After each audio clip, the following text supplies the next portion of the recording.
الحمد لله رب العالمين، أشهد أن لا إله إلا الله وحده لا شريك له، وأشهد أن سيدنا ومولانا محمدا عبده ورسوله. أما بعد، فأعوذ بالله من الشيطان الرجيم. بسم الله الرحمن الرحيم.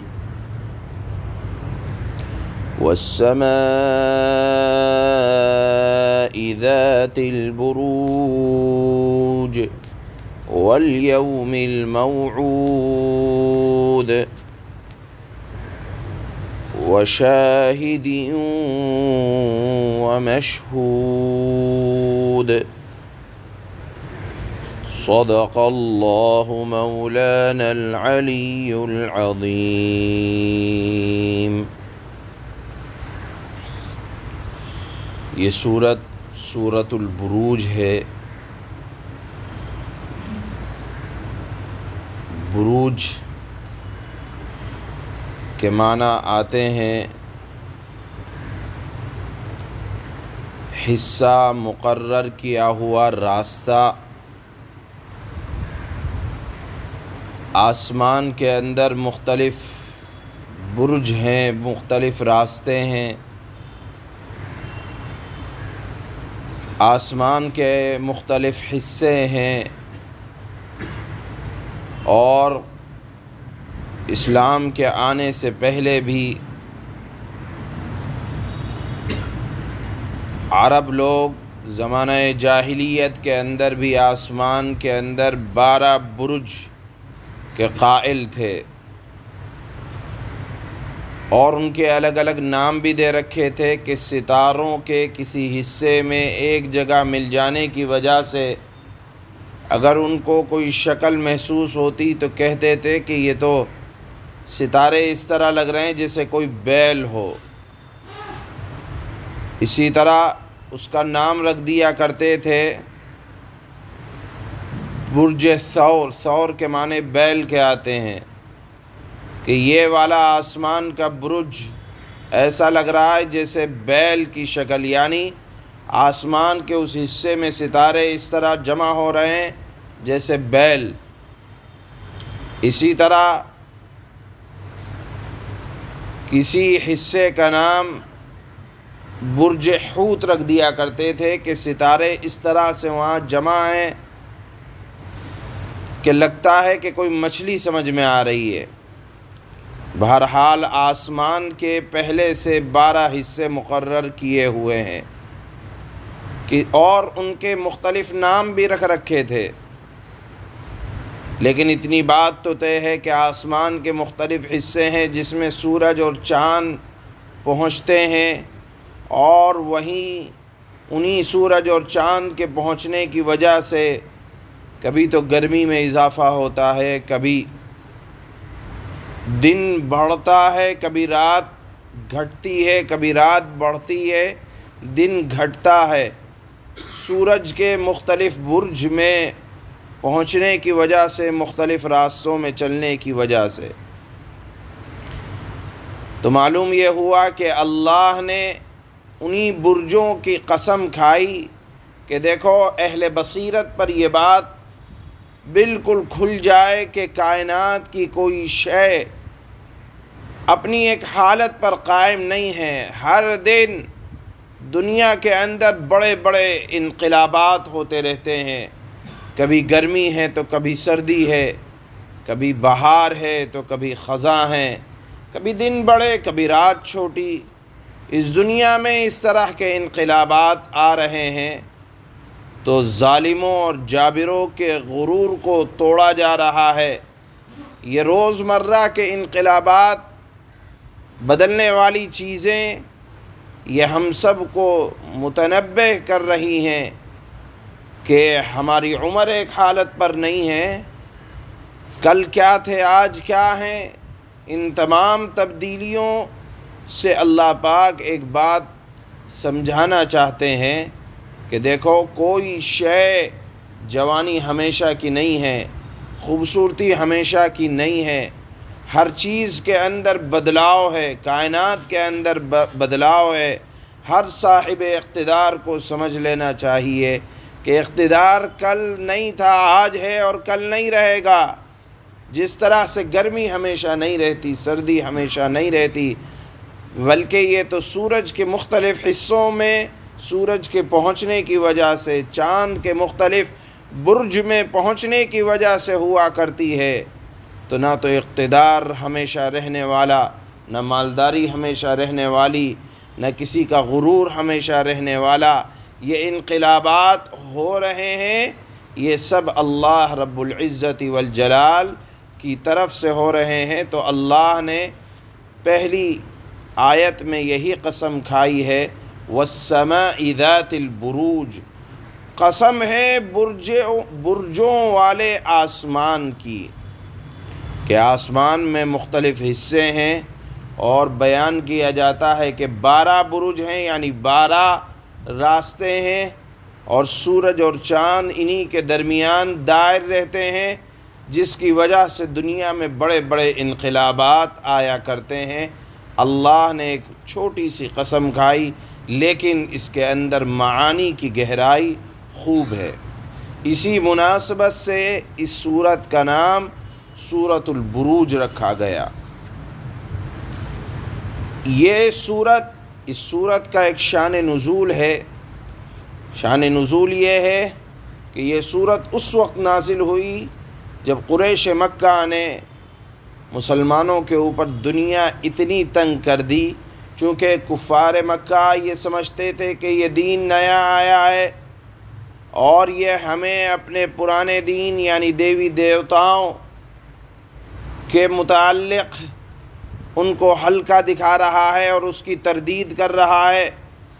تو ان کو یہ بات ذرا گراں گزری کہ ہمارے آباء و اجداد جس دین پر تھے، یہ لوگ یعنی اللہ کے نبی صلی اللہ علیہ وسلم اس کے مقابلے میں صرف ایک اللہ کی دعوت دے رہے ہیں۔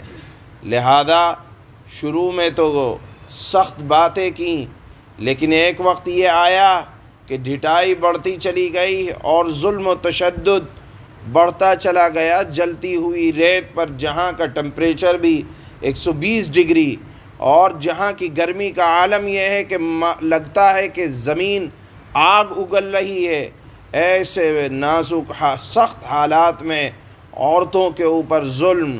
حضرت عمار رضی اللہ تعالی عنہ کی والدہ حضرت سمیہ پر اتنا ظلم کہ شرمگاہ پر نیزہ مارا اور اتنی تکلیفیں پہنچائیں کہ انسانیت کو شرم آ جائے۔ ایسے سخت حالات میں صحابہ آتے تھے اور کہتے تھے کہ اللہ کے نبی سختی اتنی بڑھ گئی ہے۔ آپ علیہ الصلاۃ والسلام ان کو سمجھاتے، تسلی دیتے اور کہتے کہ صبر ٹوٹ جائے گا، اور ایک وقت آئے گا کہ یہ سب ذلیل و مغلوب ہو کر تمہارے پاس آئیں گے۔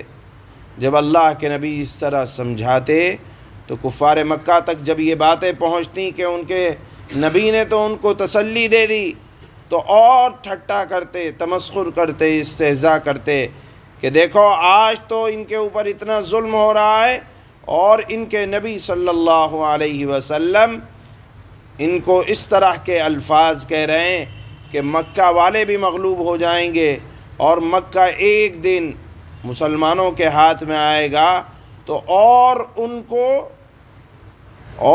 کو مذاق اڑانے کا موقع مل جاتا۔ چنانچہ جب یہ حالات پیش آئے تو اللہ نے یہ سورۃ البروج نازل فرمائی۔ اس میں اللہ نے 3-4 آیتوں کے بعد ایک واقعہ بیان کیا ہے اصحاب الاخدود کا، یعنی خندق والے۔ یہ خندق والے کون ہیں اس کو انشاءاللہ کل کے سبق میں بیان کیا جائے گا۔ تو تسلی کے طور پر اللہ نے، مسلمانوں کی تسلی کے لیے اللہ نے اصحاب الاخدود، خندق والے لوگوں کے اوپر کس طرح کے واقعات پیش آئے اور اللہ کی نگاہ میں وہ کامیاب کس طرح ہوئے، شہادت کے طور پر اللہ نے اس واقعے کو ذکر فرمایا ہے کہ بالکل تکلیف اٹھانے کی ضرورت نہیں ہے۔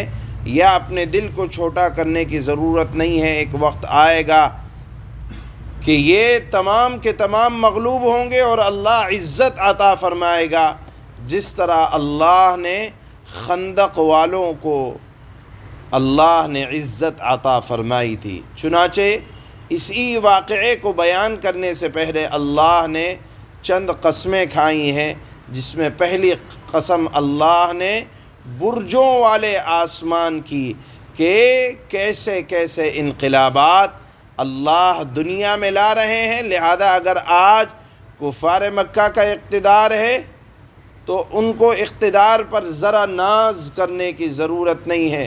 سورج بھی ڈھلتا ہے، اگر سردی کے ماحول میں تکلیف ہو رہی ہے وہ ماحول بھی بدلتا ہے، کبھی حالات خوشگوار، کبھی پتجھڑ کا موسم، یہ تو دنیا میں انقلاب آتے رہتے ہیں۔ اور ہر صاحب بصیرت کے لیے اللہ نے قسم کھا کر فرمایا آسمان کے برجوں کی، تاکہ یہ بات واضح ہو جائے کہ انقلابات تو آیا کرتے ہیں۔ یہ پہلی قسم کھائی۔ دوسری قسم کھائی والیوم الموعود، قسم ہے وعدہ کیے ہوئے دن کی، مراد ہے قیامت کا دن، جس کے متعلق تمام انبیاء نے اپنی اپنی قوموں سے وعدہ کیا ہے کہ قیامت آنے والی ہے اور اس پر ایمان لانا ضروری ہے۔ یہ قسم ہمیں اور آپ کو یہ بات واضح کرتی ہے کہ قیامت کا آنا بالکل یقینی ہے۔ جو کچھ کر رہے ہو اس کا حساب دیا جانا ہے، چاہے اچھا ہو یا برا۔ قیامت کے دن وہ سب کو واضح کر دے گا، اگر آسمان میں کیا ہو یا زمین میں کیا ہو، اللہ سب کو حاضر کر کے لا کر رکھ دیں گے۔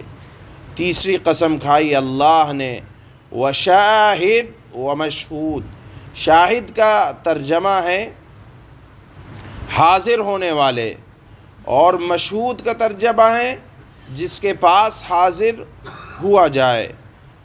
اس کی اللہ کے نبی صلی اللہ علیہ وسلم سے مختلف حالات میں مختلف تفسیریں منقول ہیں۔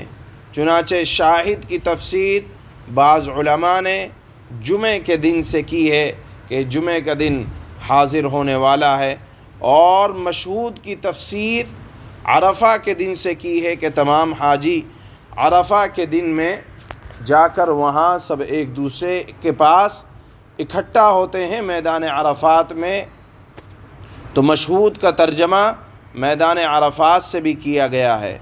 شاہد کا ایک ترجمہ یہ بھی کیا جاتا ہے گواہ۔ شاہد کا ترجمہ گواہ سے بھی ہوتا ہے، تو اس کی ایک تفسیر یہ کی گئی ہے کہ اللہ کے نبی صلی اللہ علیہ وسلم قیامت کے دن اس امت مرحومہ کی گواہی دیں گے، جو ایمان لائے ہیں ان کے ایمان کی گواہی دیں گے۔ اور مشہود کا ترجمہ یہی کیا گیا ہے کہ اللہ کے نبی صلی اللہ علیہ وسلم امت مسلمہ کی، یعنی جو لوگ ایمان لائے ہیں ان کے ایمان کی گواہی دیں گے۔ تو شاہد کا ترجمہ اللہ کے نبی صلی اللہ علیہ وسلم کی گواہی سے بھی کیا جاتا ہے۔ یہ چند قسمیں کھا کر اللہ پاک نے ارشاد فرمایا کہ جو خندق والے ہیں وہ عزت والے لوگ تھے، اور ان کا کیا واقعہ ہے انشاءاللہ اس کو کل کی آیات کے ذیل میں بیان کیا جائے گا۔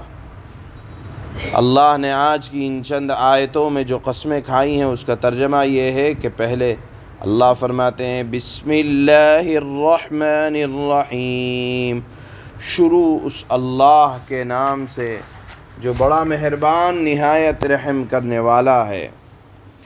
والسماء ذات البروج،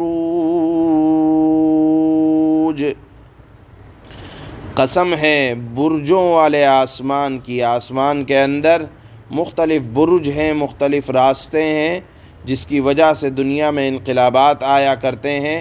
اللہ نے اس کی قسم کھائی، پھر فرمایا والیوم الموعود،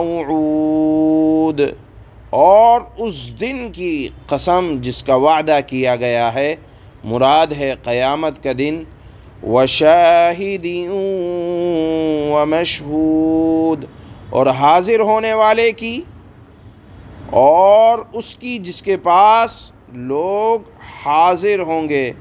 اس کے معنی کے اندر مختلف تفسیریں کی جاتی ہیں، سب کی گنجائش اس کے ترجمے میں موجود ہے۔ سبحان اللہ۔